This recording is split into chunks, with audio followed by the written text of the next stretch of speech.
He actually laughed out loud when I asked for half the house in our divorce settlement. Right there in the lawyer's office, he turned to his attorney and said, "She can't even balance a checkbook. What's she gonna do with real money?" That's when I knew he had no idea what was coming. Hi, I'm Maya, and I'm 34 years old.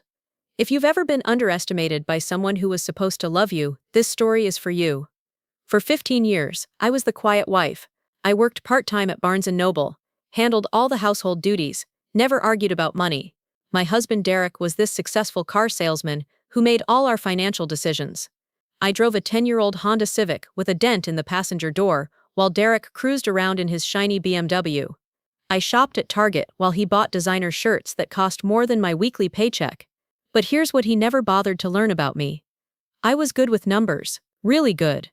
I felt invisible in my own marriage, treated like I was some kind of financial dead weight, even though I contributed in ways Derek never acknowledged. If your partner has ever made you feel small about money, hit subscribe right now and drop your location in the comments. I want to know I'm not alone in this, and I read every single message you send me. It started on a Tuesday night in March. I remember because I was folding Derek's work shirts when he walked through the front door with this manila envelope tucked under his arm. He loosened his tie, barely looked at me, and said, "I filed today. You can stay in the house until it sells." Just like that. Like he was telling me he'd picked up groceries. The papers were already drawn up, already signed on his end. He'd been planning this for weeks without saying a word.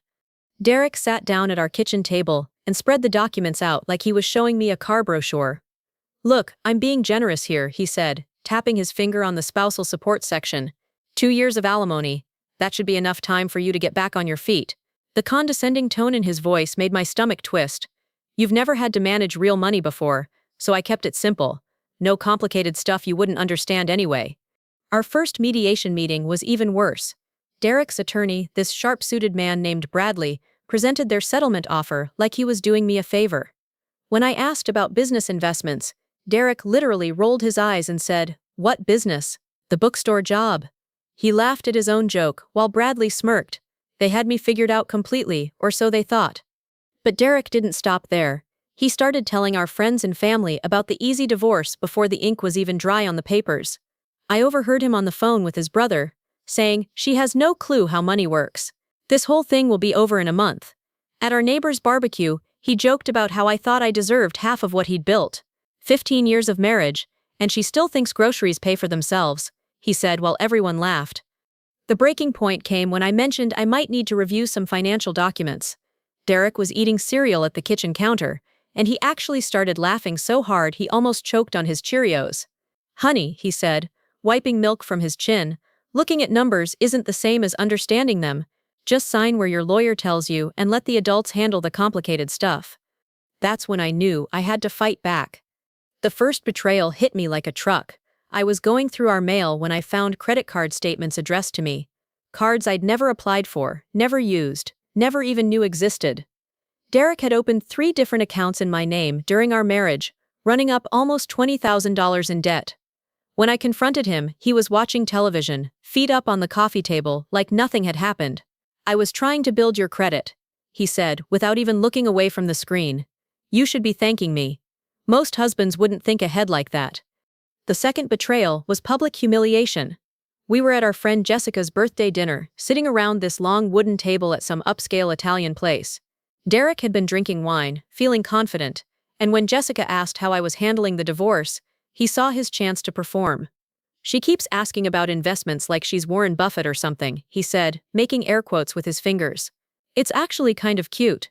The whole table erupted in laughter while I sat there, gripping my water glass so tight I thought it might shatter. The sound of their laughter echoed off the restaurant walls, and I felt smaller than I'd ever felt in my life. The third betrayal was the cruelest. Derek threatened to sell our house immediately, claiming I had contributed nothing to the mortgage payments.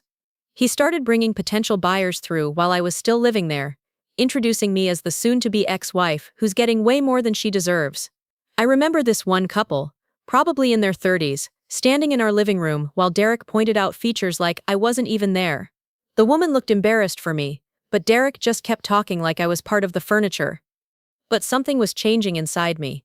Every laugh felt like a slap, but I kept thinking about something my grandmother told me years ago. "Let them underestimate you, Maya. It's the only advantage you'll ever need. So I started documenting everything. I took photos of documents Derek left scattered around his home office. I recorded our conversations legally, using my phone's voice recorder app. I kept detailed notes in a composition notebook I hid in my car. Derek was so busy celebrating his victory that he never noticed I was building a case. What Derek didn't know was that I hadn't been just playing with numbers all these years. I had been making them work. While he thought I was just shelving books and ringing up customers at Barnes & Noble, I was quietly managing investment accounts he never knew existed. While he was focused on his monthly car sales commissions, I was building something much bigger. My grandmother taught me about investing when I was just 16 years old. She pulled me aside one summer afternoon and showed me this shoebox full of stock certificates and savings bonds. "Your grandfather thinks I just keep house and cook his dinner," she said, "but I turned his poker winnings into our retirement fund. Never let a man tell you what you can't understand, sweetheart." So for over a decade, I'd been doing exactly that. My part-time bookstore job was just the front. What Derek never saw were the investment clients I consulted for on weekends. What he didn't know about were the stock portfolios I'd been building, the retirement accounts I'd been funding, the careful financial planning that had been growing quietly in accounts with my maiden name. He was so busy laughing at me, he forgot to actually look at what I was doing. That's when I met Patricia Chen, the divorce attorney who would change everything. She was recommended by a coworker, and the minute I walked into her office, I knew she was different. Patricia had this way of looking right through people's assumptions. After I explained my situation, she leaned back in her leather chair and said, "In 30 years of family law, I've learned to spot when someone is being underestimated. You're not what he thinks you are you?" Meanwhile, Derek was getting more cocky by the day. He told anyone who would listen that the divorce would cost him practically nothing. He even started dating openly, posting pictures on social media of expensive dinners with captions like "Freedom isn't free, but it's worth every penny." His new girlfriend was half his age and twice as impressed with his BMW. Patricia brought in a forensic accountant named Robert Kim, and what we discovered was incredible. Derek had been hiding assets, offshore accounts, business partnerships I never knew about, real estate investments he'd kept secret. But then Robert found something else. He looked at me across Patricia's conference table and said, "Mrs. Morrison, your investment portfolio is worth significantly more than your husband's declared assets." Derek's attorney kept making insulting settlement offers, assuming I would take anything just to avoid conflict. "Your client seems like a reasonable woman," Bradley told Patricia during one phone call I was allowed to listen to. "She should take this offer before my client changes his mind." But Patricia and I were building something Derek never saw coming. Every dismissive comment he'd made, every financial document he'd carelessly left around his office, every assumption about my incompetence, it all became evidence. We had recorded conversations, photographed papers, documented lies. Derek's arrogance was about to become his downfall. The night before our court date, Derek sent me a text message. "Hope you're ready for reality tomorrow. Judge is gonna see right through whatever story your lawyer cooked up. You're about to learn what the real world costs." I stared at that text for a long time. Then I smiled. Court day arrived with gray clouds and the smell of rain in the air. Derek swaggered into the courthouse in his best navy suit, whispering jokes to Bradley like they were heading to a business lunch instead of a legal battle. I sat quietly next to Patricia, hands folded in my lap, watching Derek's performance. He was so confident, so sure of himself. He had no idea what was coming. Derek took the stand first. He straightened his tie and began explaining how he'd built our wealth single-handedly, while I stayed home and read books. His voice carried across the courtroom as he emphasized my supposed financial naivety. "Your Honor, my wife means well, but she's never understood how money works. I've been protecting her from financial stress for 15 years. She couldn't even tell you what our mortgage payment is." Then Patricia stood up. She walked to her table and picked up a thick manila folder. "Your Honor, I'd like to present Mrs. Morrison's financial portfolio." The judge took the documents, and as he read the numbers aloud, I watched Derek's confident expression start to crack. Investment accounts totaling over $800,000, all built through my weekend consulting and careful stock selections over 12 years, all in my name. Derek's face went white.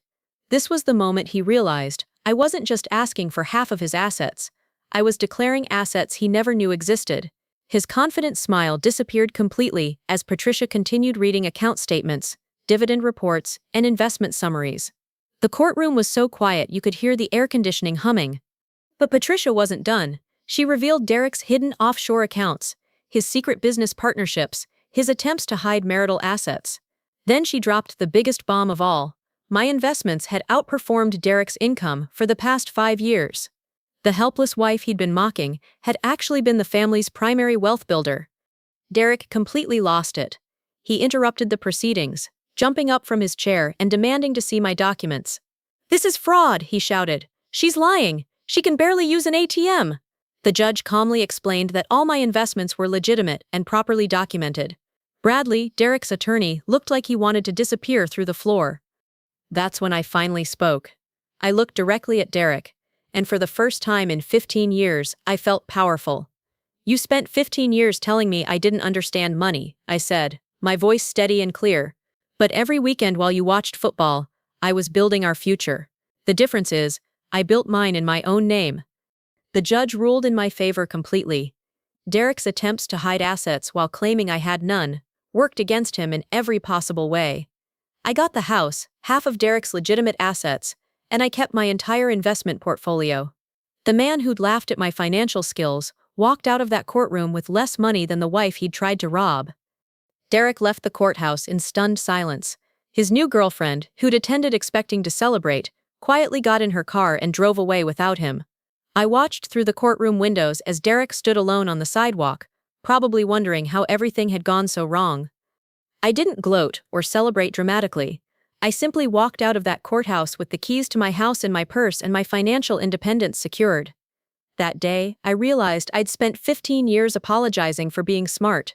I'd let someone convince me that understanding numbers made me threatening instead of valuable. Today, I'm running my investment consulting business full-time, helping other women understand their financial power. Derek taught me something valuable after all. Never trust someone who needs you to stay small for them to feel big. If you've ever been underestimated because of your gender, your age, or just because someone needed to feel superior, I want to hear your story. Drop a comment telling me where you're watching from, and share one thing you're secretly good at that people underestimate. Subscribe if you believe everyone deserves to be seen for who they really are, not who others assume they are. I read every comment, and your stories inspire me every day. Let's build a community where being underestimated becomes our greatest advantage.